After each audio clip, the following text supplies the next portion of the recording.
Un verset, une révélation, votre rubrique sur HT Télévision, cette rubrique qui vous donne toujours une révélation quelconque à partir d'un verset biblique dans la Bible. Aujourd'hui, nous sommes dans Jean chapitre 2, le verset 3. C'est là où il est écrit « Le vin ayant manqué, la mère de Jésus lui dit « Ils n'ont plus de vin. » Le vin ayant manqué. Alors, dans une fête, on se prépare toujours pour que la fête soit merveilleuse. On prépare la nourriture, on prépare aussi la boisson. Alors, vous savez que la nourriture, on peut consommer une fois, mais le vin, on peut consommer plusieurs fois.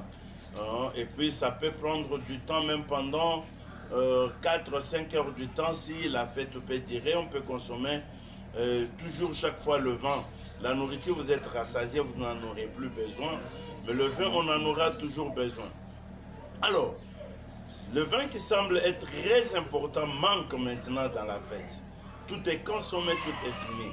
Et à leur époque, le vin n'était pas acheté directement dans le magasin.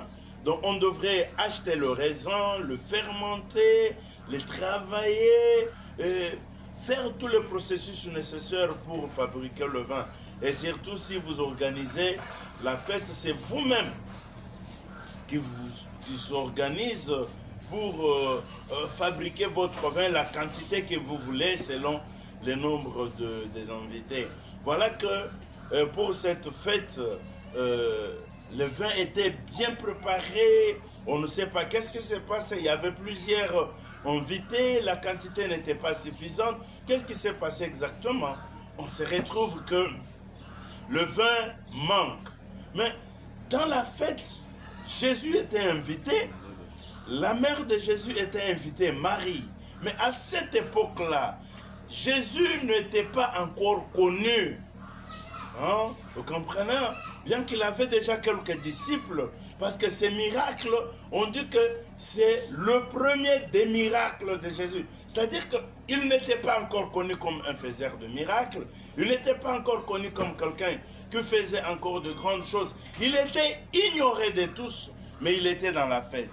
On les considérait comme un invité, comme tous les invités qui étaient là, mais il n'y avait qu'une personne, Marie, qui savait que parmi les invités, il y a quelqu'un de spécial, il y a quelqu'un qui est capable de résoudre ces problèmes.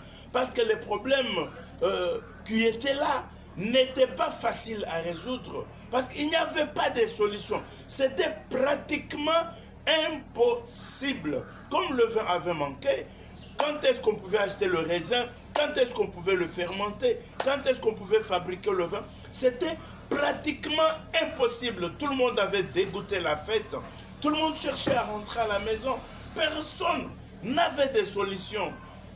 Voilà que Marie elle-même, elle le savait, que parmi les invités, il y a quelqu'un. Il y a quelqu'un. Et elle avait la connaissance de connaître qu'il est différent de tous. Il n'est pas comme tout le monde. Il est capable de faire de grandes choses. Il est capable de donner la solution. Parce que ici, l'homme est déjà au bout. L'homme est limité. L'homme n'a plus de solution. Il n'y a plus rien à faire. Tout le monde se décourage. Tout le monde commence à rentrer à la maison. C'est en ce moment-là que Marie va lui dire « Ils n'ont plus de vin ». Voilà le genre de femmes, le genre de personnes que nous avons besoin à l'église, dans la famille, dans la société. Lorsque les choses semblent être impossibles, qui peut aller vers le Seigneur, qui peut aller frapper la porte de notre Dieu. Parce que nous savons qu'il est le pourvoyeur, qu'il est le Dieu Tout-Puissant. On l'appelle Jéhovah Jireh, on l'appelle Jéhovah Sabaoth, on l'appelle El Jibo, on l'appelle Jéhovah Shalom, on l'appelle El Shaddai. Quelqu'un qui est capable de donner solution là où l'homme se limite, là où tout est impossible, le Seigneur est capable de résoudre. Alors, y a-t-il encore de femmes comme Marie dans notre église qui peuvent frapper à la porte de Dieu lorsque les problèmes se posent à l'église et trouver des solutions? Y a-t-il encore de femmes comme Marie dans la société, dans la famille, qui peuvent trouver des solutions?